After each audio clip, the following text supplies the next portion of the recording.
Hey everyone, my name is Juliana, and as you know, I am a nutritionist. And here today I'm going to talk about weight management because that's a big topic, especially for me, as I do deal with that on a daily basis. So I wanted to talk about a few things that are common that I see a lot. Number one, please ditch the all or nothing mentality. You know what? If I ate bad today, I'm going to eat bad the whole day. Or you know what? I didn't work out today, I'm not going to work out for the whole week. Or if I can't lose weight, if I don't see a change right now, I don't want to continue anymore. And then you quit.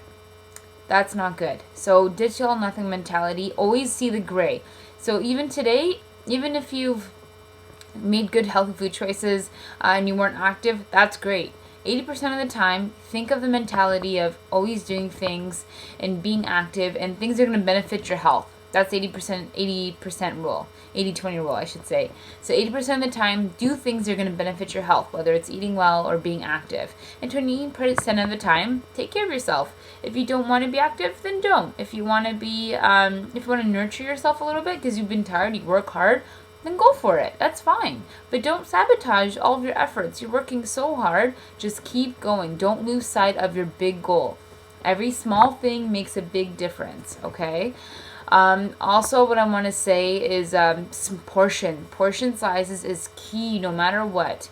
I've seen, even if you're not making a good food choice, like you're having a piece of birthday cake, for example, that's fine. I don't believe in deprivation. If you want a piece of cake, go for it. But watch your portion. Eat a little bit. Enjoy it. Eat slow. Make sure you savor it.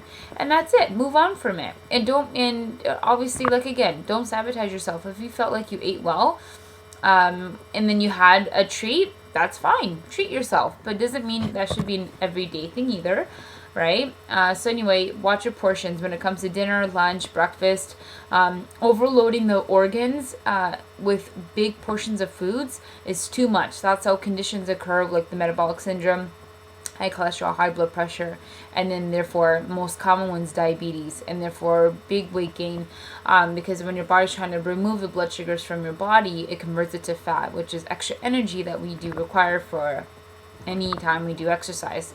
And if you're not that active, then that does accumulate over time. So it's really important that you watch your portions and always use that plate diagram. That's key for a lot of things. It's very easy to remember too.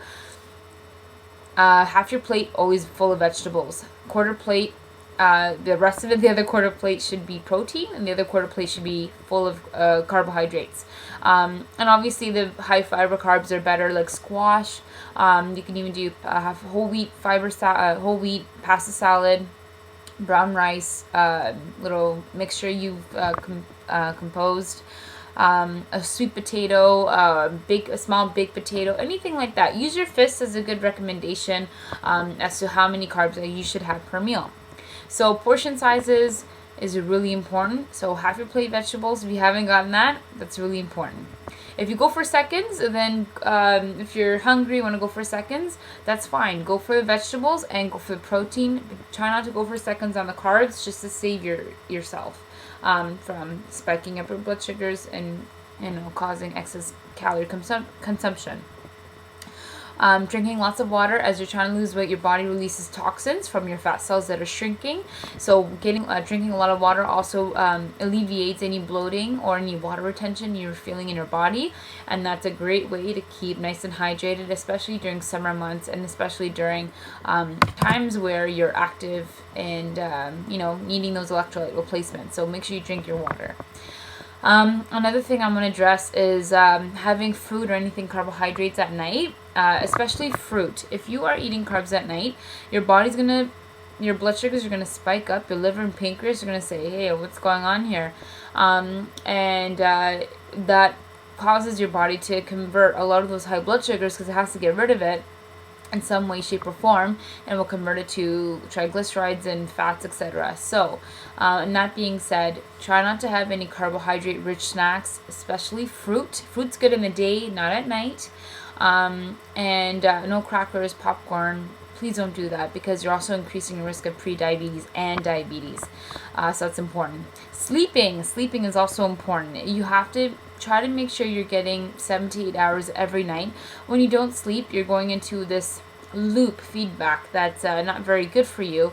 Basically, the more tired you are, the less likely you're going to be active, the more likely you're going to eat high sugary foods to help boost up your energy levels. And then your eating habits go out of whack, your exercise goes out of whack, your sleeping goes out of whack, and it's a vicious cycle over and over again. So the more you sleep, the more energy you have, the more likely you're going to be active, you're going to have the energy to be active, and the more likely you're going to eat the right foods. And obviously hormones get affected at that level too. Leptin, ghrelin get all distorted.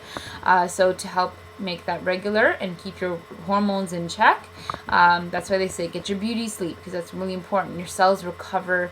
You're building a lot of new cells at that time too, so make sure you get your beauty sleep, 7 to 8 hours.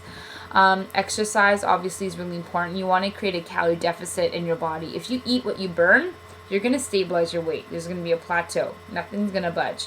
And always, be active, but always try to do different things. As a former dancer, sometimes I'll dance for exercise. It's like my number one best exercise that I can do ever. Number two, using videos. I use Insanity as a good alternative to Seek to in case there's something that I'm in the mood for. That's what I'll go for, Insanity or back to my dancing. I did Irish dancing. And another thing that I would recommend is just doing bodyweight exercises, even dancing to regular music, anything that's going to keep you active.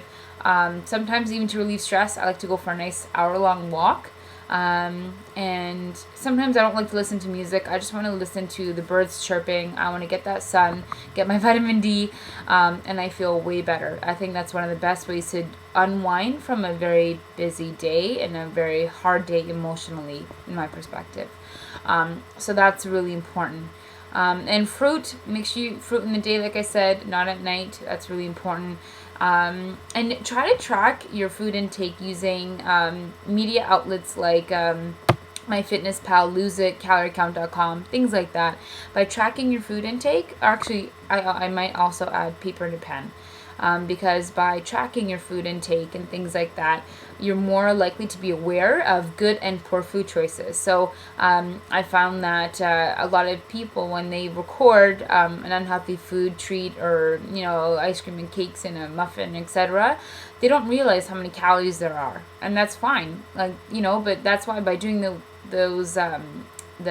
tracking on MyFitnessPal, you're more likely to realize maybe how many calories, how many sugar, how much sodium is in a product when you are eating out, especially in that regard. Okay, so MyFitnessPal is great recording your foods in general is really important, and using your hands as a portion control tool is good.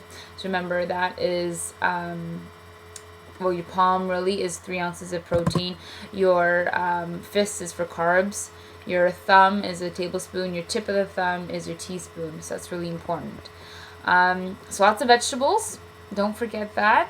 And make sure you try these things, and I promise you they will help. And try not to weigh yourself, because your total weight number doesn't always dictate anything. Okay? So a lot of people, when they weigh themselves, they say, "Oh, I'm so fat." You're not fat. You are a person. I have an arm doesn't mean I'm an arm, right? So you're not fat. Don't think of that. You are just a person who maybe wants to improve their health a little bit. That's fine. I think everybody does. Everyone has some sort of regard on that.